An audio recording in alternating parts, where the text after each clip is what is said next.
Welcome to Getting Personal, a monthly podcast diving deep into the stories of the heartbeat of HR. Brought to you by Compt, a global lifestyle benefits platform where companies empower employees with benefits and rewards they'll use and appreciate, whoever and wherever they are in life. Joining me today is KK Mayo. She is the Senior Director of People Ops at Ava Labs and someone who spent the last few years building the behind-the-scenes systems that make fast growth actually work. Welcome, KK. Hi, thanks for having me. Thank you for being here because this conversation today, I think, is going to be about what really happens when HR stops talking about innovation in theory and starts building the rails for it in practice, especially as it relates to AI, which I know is a very hot topic. So let's just dive right into your current role so we can set the scene. Tell me about what you do, and then we'll talk more about scaling the company, which is the juicy part to me. Yeah. So as you mentioned, I run People Ops for Ava Labs. We're a layer one protocol supporting Avalanche in our ecosystem. And it's been a really great organization to grow with. We started at 45 people. We moved or are at right now around 250. So there's been a lot of changes along the way over the last 5 years or so. It's been a journey of resources going in and out. But as you deal with startups, there's a lot of challenges you get to face, which I find personally exciting. We definitely oversee on our team some non-traditional aspects that normally don't sit under people ops. Like we oversee the entirety of our incentive programs. We run our travel management, but we also have a recruiting team that's separate. So we're a little bit different than some of the other setups I see at other companies, but it works great for us. I'd say that.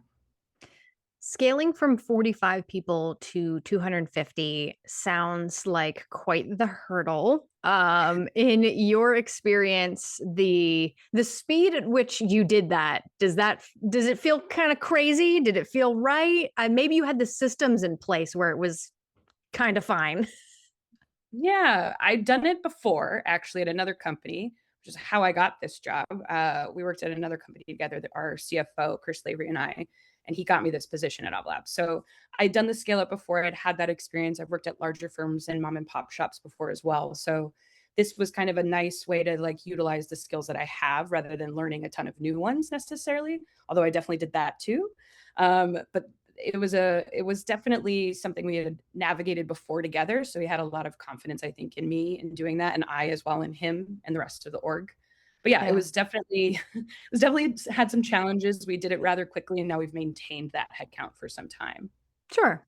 So, what does your job look like now versus what it did when you first walked in? How has that changed as you scaled? Yeah, that's a great question.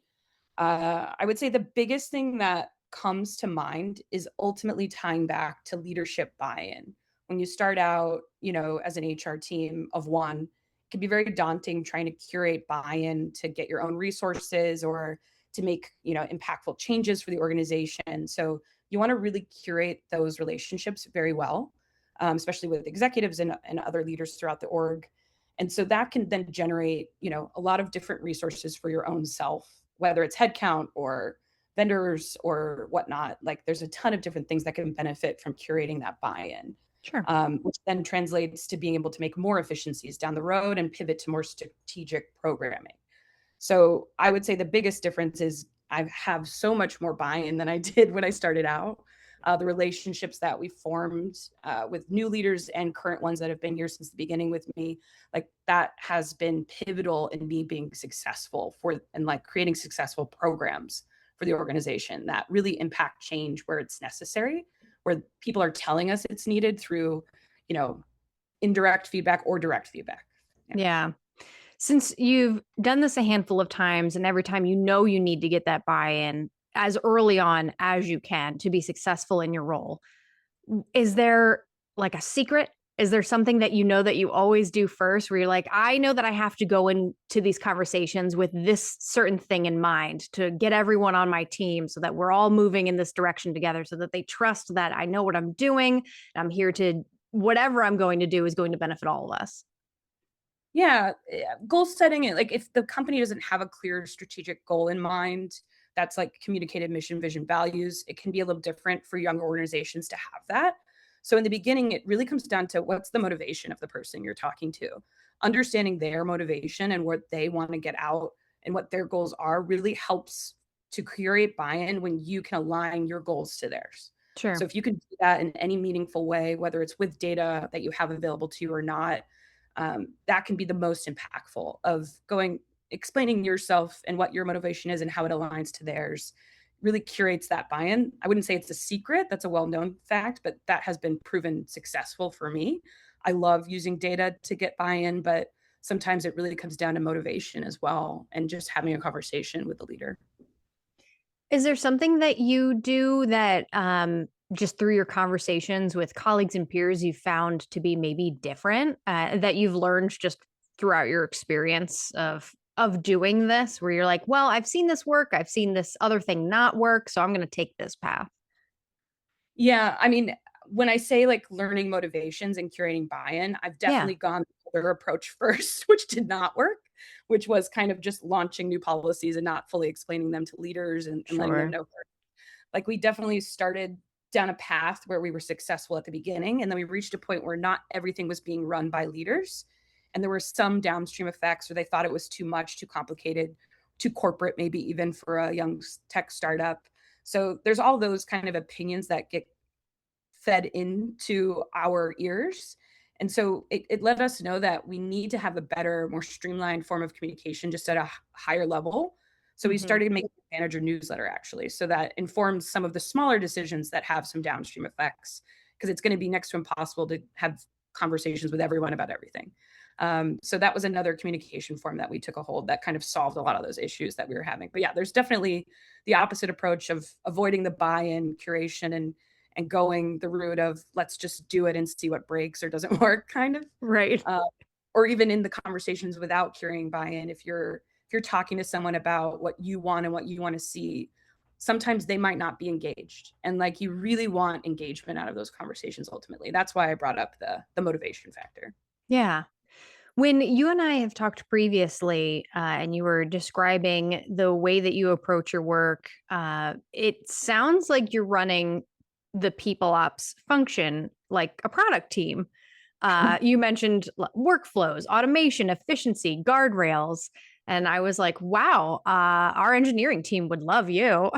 So, when did you start thinking about HR that way? Yeah, I would say it's always been there. I actually have a very non-traditional path into people ops and HR. I have 2 degrees in undergrad, and one of them was civil engineering, and that taught me a lot of transferable skills from, like, project management, cost time management, risk mitigation, that sort of thing, and that really bodes well for, program management just at an HR level too. Yeah. Um, so yeah, there's definitely a lot of transferable skills that I got from my educational background. But yeah, I would say the drive for efficiency has always been there. That's like the biggest thing for me. HR is, under resourced, understaffed, typically, overburdened, overworked. That goes for any company mostly, from what I see. And so we're very lucky at Ava Labs to have a fair amount of resources and a lot of buy-in from our executives and whatnot. So I feel very lucky in the position I'm at right now. I will say though that creating efficiencies frees up more time for strategic thought. Yeah. So if everyone understands that aspect, there's no point in not trying to automate, not trying to make things more efficient because it frees up their time and then they can, maybe take a day off one day down the Right. road. Imagine that. Imagine it. No, that's something that actually really resonates with me right now because I have been working on my side of the house in marketing, just some positioning and messaging strategy. And I have learned the hard way that sometimes you need to slow down before you can speed up. But it's hard to slow down if you don't have a lot of workflows, efficiencies, whatever it may be, already in process because you're finding yourself doing the tedious things, the time consuming things. And you're like, I just need someone else to do this thing so that I can sit and think for like 5 minutes more deeply about whatever it may be. Mhm. Totally. Yeah. It's definitely a you have to pack out the time to get the hard work done first so that you Yeah. can benefit from it later.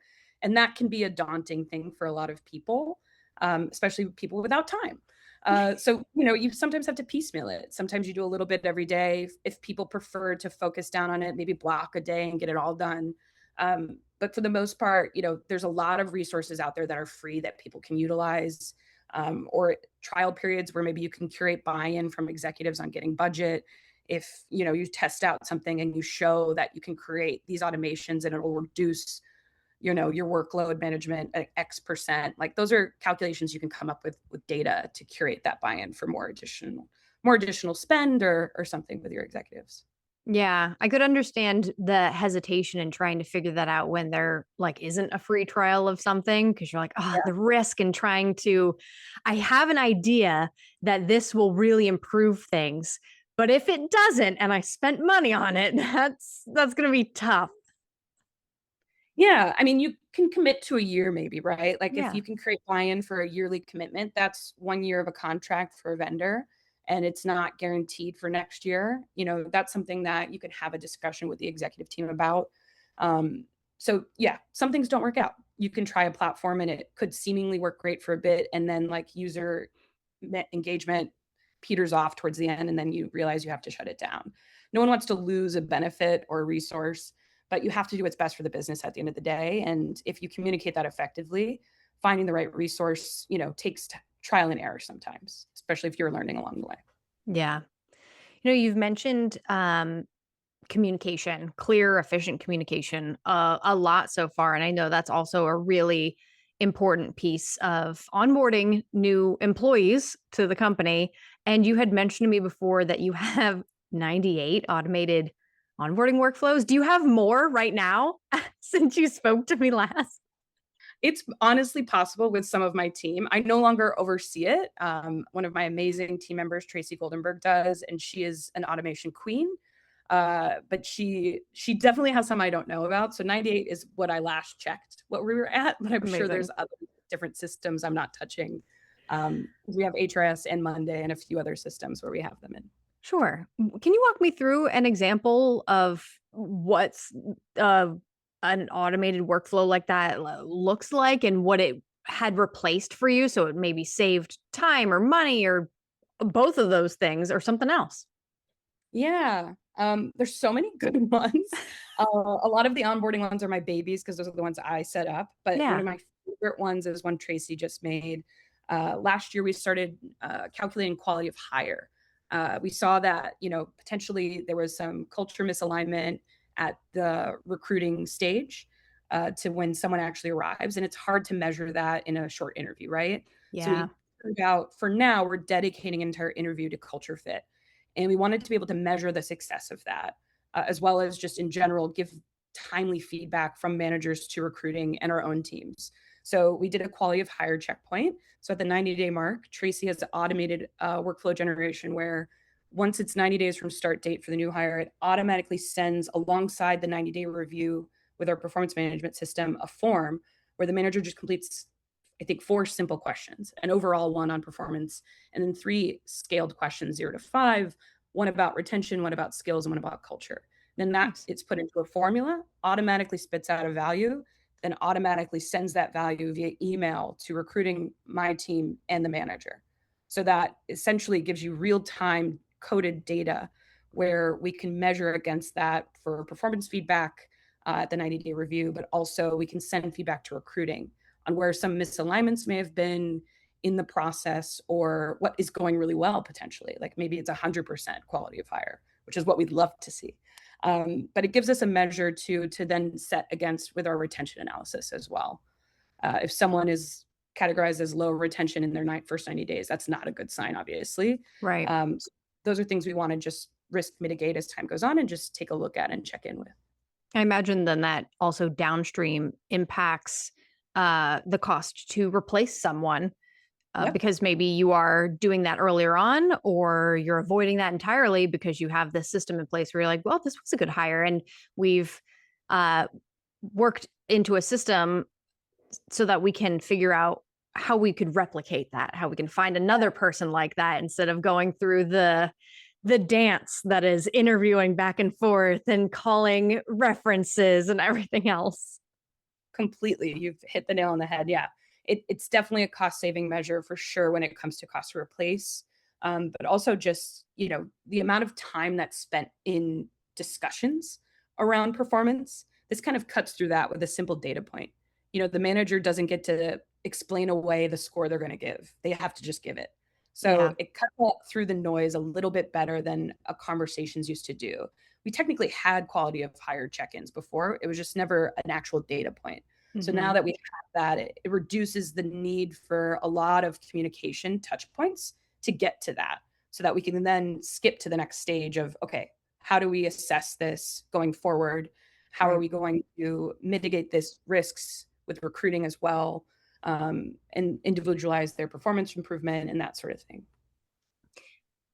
Before we went down this path, you had mentioned that a couple of them were your babies, and I just saw that little sparkle in your eye. So I wanna hear about the first one that came to mind when you were like, "Ooh, this was a good one," but I also wanna shout out my colleague who's doing a really amazing job right now.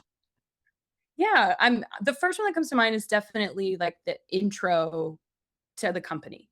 It's such an important part of onboarding, and it gets missed and like redone so many times throughout someone's like the life cycle of a company. But one thing is very clear, you need to get across like what you do as an organization and what you are really about and who the stakeholders of most of the product sections or like business sections are so that people know who to go to if they have an issue. They know how things are operating, they know what the process is. It's a lot of information to share at one time. It can feel often like a water hose if especially in startup environments where you're just getting overrun your first few weeks. We care deeply about the onboarding process. So that intro to onboarding has taken so many different iterations over the course of the last 5 years for me. But the first one we did was just automating an email. It like took the weight of me having to manually type that out or even template it out and then refill in stuff. It automatically, I think we had Greenhouse at the time, we were using Greenhouse onboarding. It automatically filled in all the people based on the person's role and whatnot. So I didn't have to do anything. Nice. And that was a lot of time. And it was such an important step. And I didn't want it to get lost because it's critical for the employee to learn that on entry and be able to go back to it. So it's like consistently there, not just over a call necessarily. So those are some things that we started out with and it's grown over since. We now have like a training we do that's automated where it sends it in their first 30 days. They can take it whenever they want. That breaks down the different business lines we have and who our executives are and what everyone focuses on and what our goals are and mission, vision, values. So it's different iterations, but that was the first one I could think of that was super impactful for me and the company, I would say. Yeah. And I imagine a piece of that training is introduction to AI within the company, the policy, the do's and don'ts, what to expect. I know you're building a process also for requesting tools. Walk me through what this looks like, what you're learning as you're going through it, if there's something that maybe you found was broken or missing, and that's why you're prioritizing it in the company, all the things. Yeah, no, it definitely should include that. I agree. We're not fully where I would like to be there. We're still work in progress, but we're at the point where we have a policy. It's more widely communicated now. We saw a gap there. So there was definitely something missing. You're right.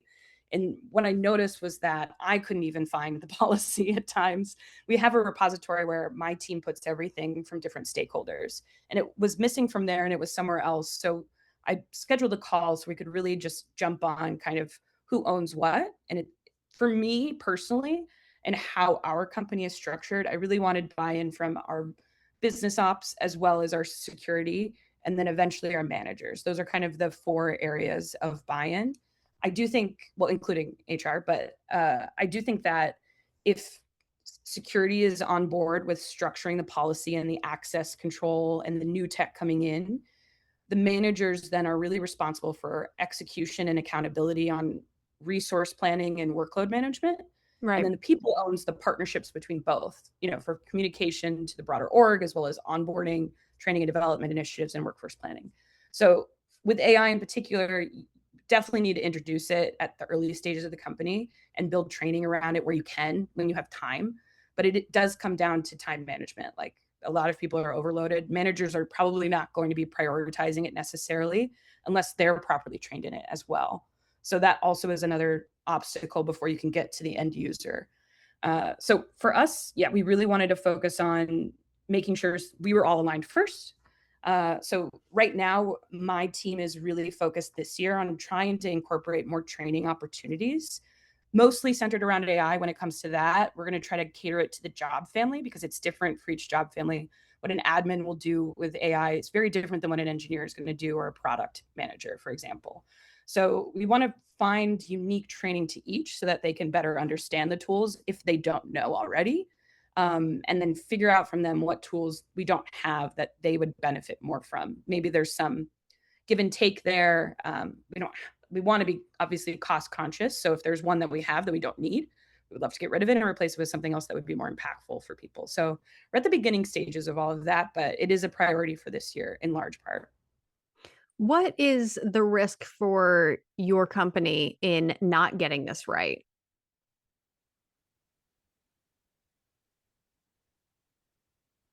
Oop, one of us froze. Is it me? One of us froze. We're I don't know. back. I don't know which one it was. Uh, I don't know if I heard the end of your commentary and then I started to ask a question, but then it froze. I So, heard the beginning of the question, didn't okay. hear the So, yeah. my question is then, what is the risk in not getting this right or not prioritizing it within your company? Yeah, I do think that we have to learn to adapt in order to thrive. AI adoption is important because if you do not pick up on it, it might one day become a requirement and then you will be left behind. And I do believe it's necessary and worthwhile at the end of the day. Again, you can free up so much time with these resources to dedicate then somewhere else that's more important, like strategic thought, programming, whatnot. Like underutilization of this will lead eventually to your downfall, in my opinion, especially for tech companies. There's obviously other companies out there that can't use it as much as others. So depending on your needs, that might have different levels, I would say, of importance. But at the end of the day, I do think, if we learn to adopt this, we lose the risk of potentially one day having non-compliance with some of our data being outside the organization because a user is trying to use it on their own and they're using their personal accounts, they're putting company data into it, and nobody wants that. Yeah.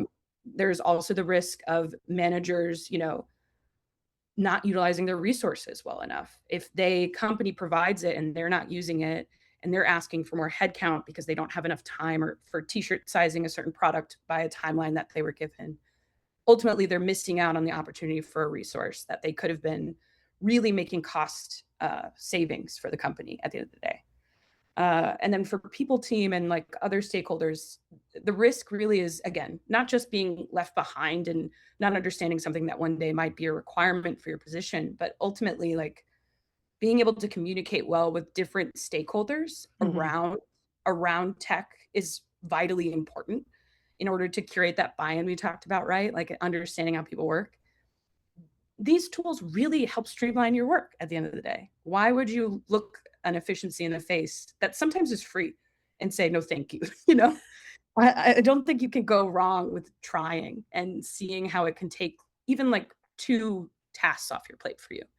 Whether it's like writing an email quickly, sometimes I work on an email and it's complex, so it takes me like 25 minutes and then I'm late for a meeting all of a sudden. Yeah. It can get away from me. You can do that in AI and it will take the time off your plate and then you're just editing it down. I definitely think to an extent, you always have to double check all the work coming out of Yeah. that. Mind you, like it's not tried and true all the time. You have to be the risk manager of that. So that's another risk in itself is making sure that you're double checking the work that's coming from it so that it truly does represent, a through line of what you're trying to get out of it. Throwing data into something and then just regurgitating what comes back is not going to work at the end of the day. You have to be an active participant in curating that data and understanding it fully before entering it, and then making sure that you're double checking everything going in. Yeah. You've been really clear that AI in particular isn't owned by one team, especially within your company, and maybe shouldn't be in other companies. So, that said, where do you think Other organizations are maybe getting that handoff wrong between training and policy and the ongoing workforce decisions? Yeah, that's a really good question. I can only speculate, but for us, I think, not prioritizing it as a whole is something that you see a lot more than people not doing it right. I would say trying is a success in and of itself. So if a company is trying to do it, that's already a big win. So that's just a baseline for me. But if they are trying, what might go wrong? Again, those all those risks we talk about that need to be mitigated. If you're not getting security in your company or compliance or legal involved in the conversation, and you then run the risk of employees utilizing it outside your system because they are going to get on board with or without you. So it's to properly control access, you need to have a policy around it. So whoever curates that, whoever was responsible for it, there should be one person that just owns that function so they can be responsible and held accountable for making sure it gets updated over time. If you run the risk of, it not being done if you give that one thing to too many stakeholders. So individually, I would say like compliance is one thing that has to be owned by someone. Communication and training needs to be shared probably between management and someone else, someone on leadership or a specific team like HR. And then there also needs to be accountability and adoption at the lower levels too, primarily, ideally from the management teams. Sure. As you're navigating this, is there a decision or roadblock or hurdle or whatever you want to call it that you have gone through where you think that maybe other companies, maybe, I don't know, HR people, managers, whoever else are assuming, like, oh, well, maybe I know this should belong with HR, but what if it's a security thing instead? Or what if this should be owned by managers? Like, is there something that you're like, no, HR, this belongs with HR, this belongs with the people ops team? I wouldn't say so. Again, it depends on the resources of the organization. If you're a team of one on HR, Sure. that's a lot. That's a lot to put on one person's plate. So I wouldn't say there's any one area that has to be owned by HR in particular.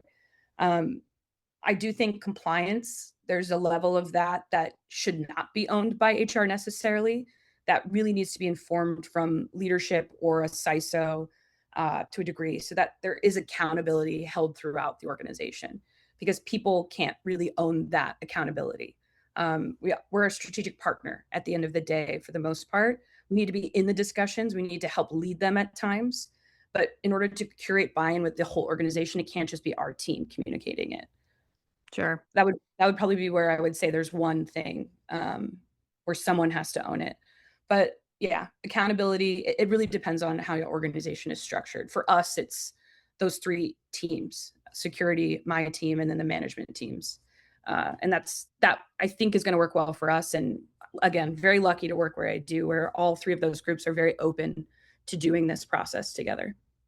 I think that's why conversations like these are important because when people are out there searching on the internet trying to figure out how should I do this in my organization because my CEO or someone in the C-suite said AI, figure it out. And then everyone's scrambling like, okay, well, who owns this and who's going to start this conversation? And I feel like a lot of times in the HR circles I'm in, it's like falling in people ops's laps and they're like, okay, well, I know how to write a policy and I know how to do training, but how can we open up the floor to get everyone involved? And like you said, it's company dependent. There's a lot of nuance there. So even if you try to search for one knowledge base article that says, here's exactly the answer and how to do it, you're not going to find it. Yeah, it's hard. I would say, like, if you have passionate, talented, smart people around you, it's gonna come up naturally. I would say, like, AI is such a mainstream conversation these days. It's hard to avoid, Yeah. especially in the tech industry. If you are in the tech industry, I do think it's adapt or move on kind of situation. At this point, we even had our CFO, Chris Lavery, who I mentioned, my mentor, he brought his whole team on their offsite. He brought someone in to train them in how to use it specifically for their roles.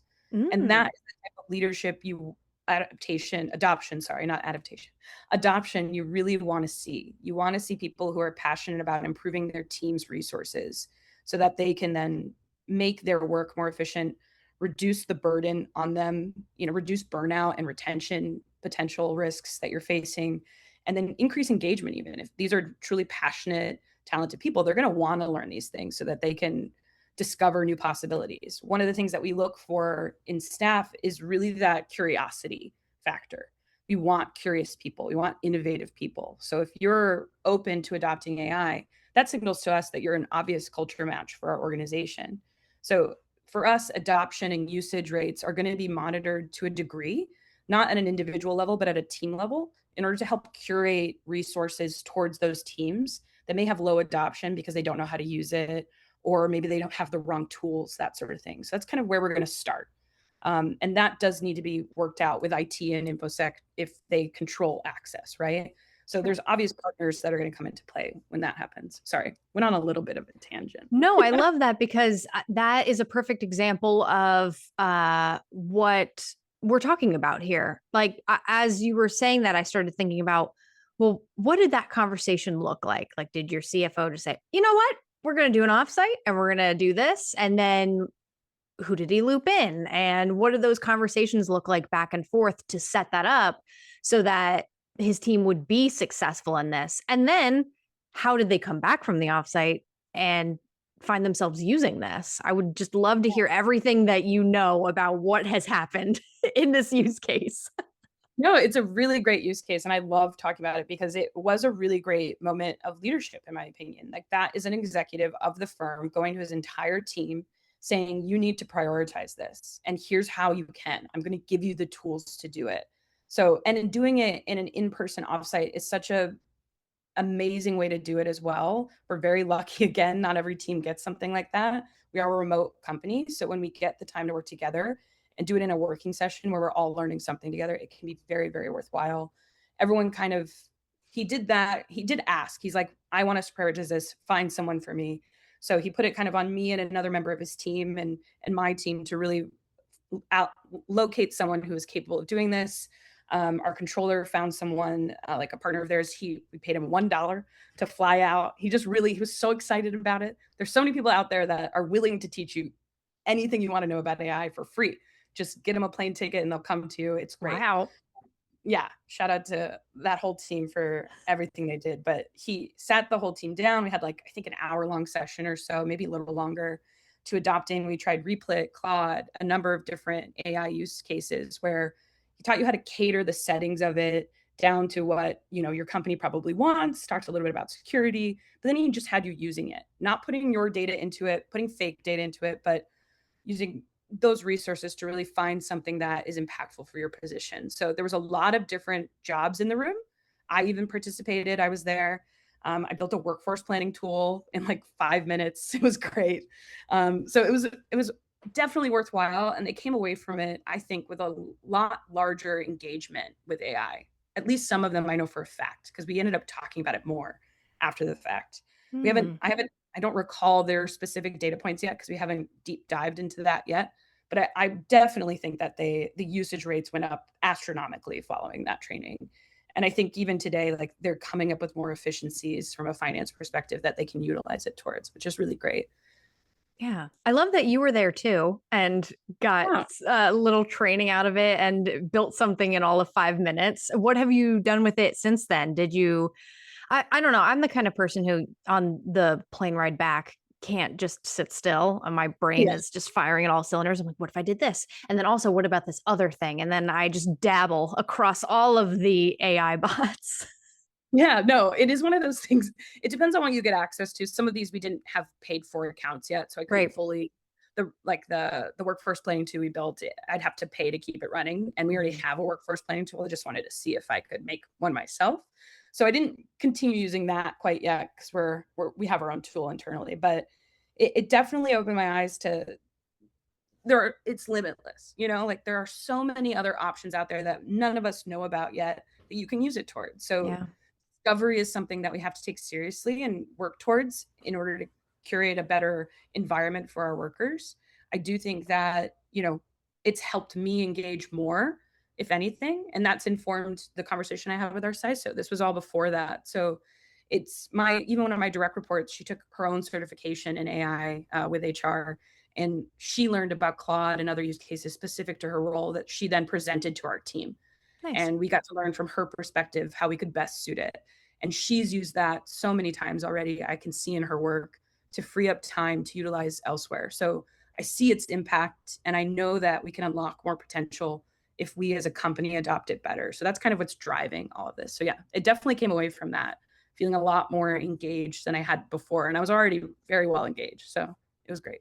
Yeah, sometimes it's just dipping your toes in and Yeah. starting to figure it out. And it can be a little bit daunting or overwhelming when you have so many other things to do until you realize, wait, it can help me even just take that 25 minutes to write an email down to 10 minutes. That's great. Yeah. Won't be late for my meetings anymore. Right. The last thing that I wanted to ask you before we go, and it's probably the heaviest question. I don't know why I do this. I save it for last so that you can dwell on it the rest of the day, I guess. Okay. You care a lot about doing things the right way. I can tell from our conversation, the way that you set yourself up for success and the people around you up for success. So, what is a lesson that you learned the hard way when scaling people ops? And this could be in your current role or just historically. And what would you do differently now? Yeah, there's a lot to go. There's a lot. Yeah, there is a lot. I've learned so many lessons. It's hard to pinpoint down to, like, what's the most impactful or what's the Yeah. most, something that I think could be worthwhile sharing. I think one of the things that I keep going back to when I think of things like that, because I do reflect on it a lot, obviously, it's my life, it's my career, is, my own well-being and burnout. HR often forgets to prioritize themselves sometimes, and being a manager as well and like supporting staff, you're setting an example. Yeah. So when I see now the fruition of that, when looking at other managers in my position, I have a very unique role, and I get to see the employee life cycle for all of our leaders, all of our employees, all of our staff. So I can see when someone is repeating my mistakes. It's a lot easier to talk through with them knowing that I've been through it, obviously. So one of the ones that I keep seeing a lot in startups, in the startups I've worked at least, is that burnout, there are early signs to it. If you are leaving for a day off and you can't stop getting a message, remove emergencies, those are always going to happen. But Mhm. if there's something like you can't put your phone down, or you can't take a day off, or you're communicating on your day off to your staff, you're setting an example for them. And I think it's a good sign of a manager. Obviously, a company that's well resourced has a different outcome here. So keep that in mind. But it's a good sign of a manager that if you can take a week off and your team is capable of putting out fires without you, that you've empowered them enough to do so and given them the resources to do so. I think that's a great sign of leadership, in my opinion. And I did learn that the hard way because, I'm a control freak. I come from a family of control freaks. Sorry, mom. But we love, I get that. yeah, we like to make things work. I learned from the best, I'll say that, but there's care there at the end of the day. It's all because you care. So Yeah. if you're coming from a good place, it's better to understand that it if you really want the company to succeed, you cannot be a a linchpin, or like a, what's the right word? Like something holding it back if you Yeah. are out. If you got sick, God forbid, or if you needed to take a parental leave or a leave of absence for any reason, the company should be able to operate without you for even an extended period of time. So if you make yourself invaluable, whether it's from a job security standpoint or just, a selfish standpoint, even, like, there's many different reasons that might happen, or you like fell into that situation. Regardless, you should try to remove that and empower your team or your peers to assist when you're out and give them the resources to be successful so that the business can still function. So that will lead to less burnout. That will lead to less risk involved. That will also set a better example for your team as well. So that was a huge lesson that I learned personally. I was on the coast for burnout at a previous company, and I wasn't good. I wasn't communicating it well to my manager, and he like kind of picked up on it on his own. He talked to me about it, and I was like, yeah, you're right. I need to take a step back. I need to look at the resources I have and make sure I prioritize the company and in being able to unlock what I do so that things don't stop completely when I leave. it's a better sign of, leadership management and workload management of what you're doing. Yeah. I too learned that the hard way. Does anyone actually ever learn important lessons the easy way? Probably not. I Yeah. think that's the general theme of my podcast. We always talk about lessons learned, and everyone's like, well, I had to learn it the hard way. Like, Yeah. yes, I know. Well, thank you so much for sharing your lessons, sharing what you're working on currently, and just what you're passionate about. It's so exciting to see people who just like really love what they do and enjoy sharing what they love with others. Thank you again for having me. It's been awesome. And yeah, it's always a good time. Thanks. Thanks for joining us on Getting Personal, brought to you by lifestyle benefits experts at Compt. Remember, you can always find more stories and helpful insights on our LinkedIn and blog.